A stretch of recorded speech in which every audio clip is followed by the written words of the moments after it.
Yes? Yeah. Red parade.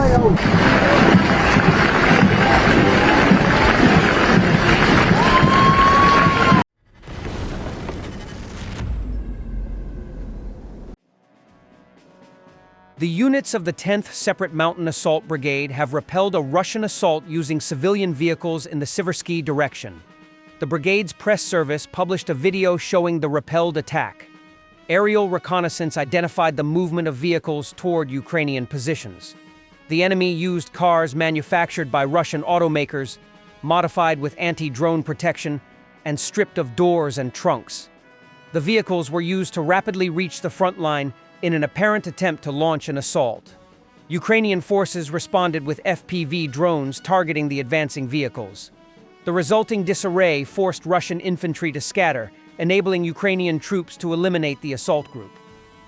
Despite efforts to exploit the vehicle's speed, Russian forces lost 12 cars and 1 motorcycle, which was leading the convoy in a reconnaissance role. The attackers failed to reach Ukrainian positions and suffered significant personnel losses. This is not the first time Russian forces have used civilian vehicles in attacks on Ukrainian positions. Recently, the Khortytsia Operational Strategic Group, together with supporting units, repelled a similar Russian assault near the settlement of Bohatyr. The Russian side used 18 motorcycles and 10 cars, fitted with anti-drone protection to cross open terrain toward Ukrainian positions. More unusual vehicles have also been observed, including the Gaz-69, a Soviet-era off-road vehicle produced between 1952 and 1973. These have been spotted in use by Russian forces since at least 2023. Russians are using civilian cars on the front lines due to a shortage of military vehicles and to maintain mobility in rough terrain. These cars are cheap, easy to replace, and often modified to carry supplies, troops, or even light weapons, despite offering little protection. Ukrainian military personnel participated in a parade in London marking the 80th anniversary of Victory Day. The day featured a procession by 1,300 members of the British Armed Forces, accompanied by troops from Ukraine and the UK's NATO allies. This year's VE Day events have taken on increased significance because they are likely to be the last major observance to include significant numbers of World War II veterans. Then, it was time for the parade from the Houses of Parliament, through Trafalgar Square, and down the Mall to Buckingham Palace. The Ukrainian contingent, though small, won a huge round of applause as their flag swept past the royal viewing platform.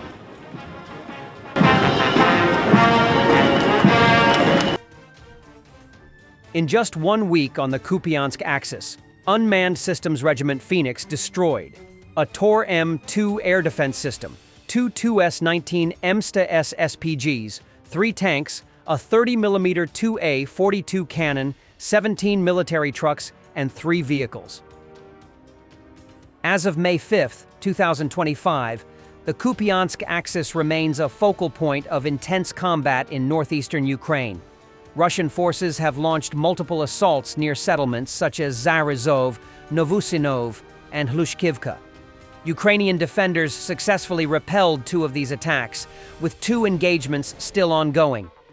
Geolocated footage from May 1st indicates that Russian troops have advanced northwest of Zapadne, signaling continued efforts to push westward from the Oskil River bridgeheads established earlier this year.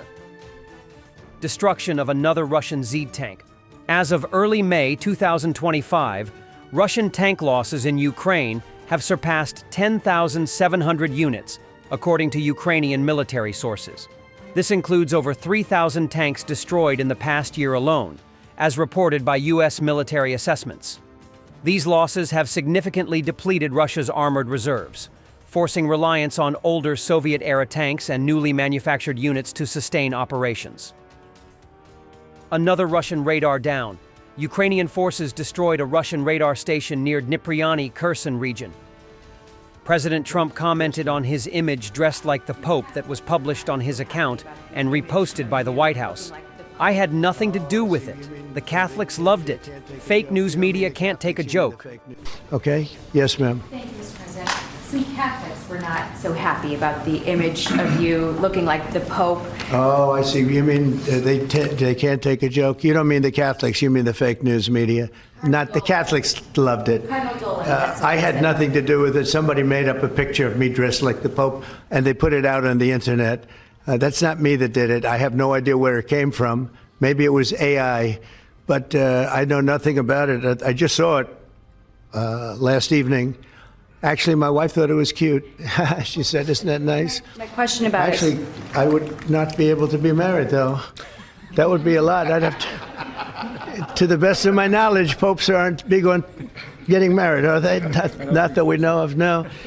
I think it's the fake news media that, they're fakers. My question, though, sir, was about the fact that it was put out on the White House account. Even though it was AI generated, it was a joke, it was a meme. Does it at all diminish the substance of the official White House account to have it go out on that particular channel? Give me a break. It was just somebody did it in fun. It's fine. Have to have a little fun, don't you? And we have another clown, only from the other side of the globe. Attention, Sweden and Finland. Russian propagandist Solovyev threatens you with North Korean troops. Again, feeling militaristic. Sweden, which last fought when uniforms still had gold buttons. Finland, which we forgave, and in vain.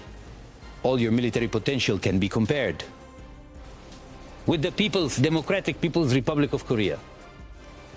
So, let's see how events will unfold further. We will watch very closely.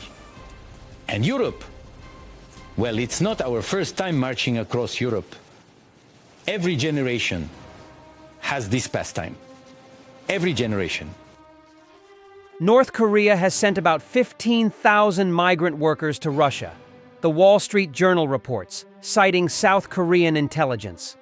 According to Russian statistics, the number of North Koreans who entered Russia in 2024 increased 12 times compared to the previous year.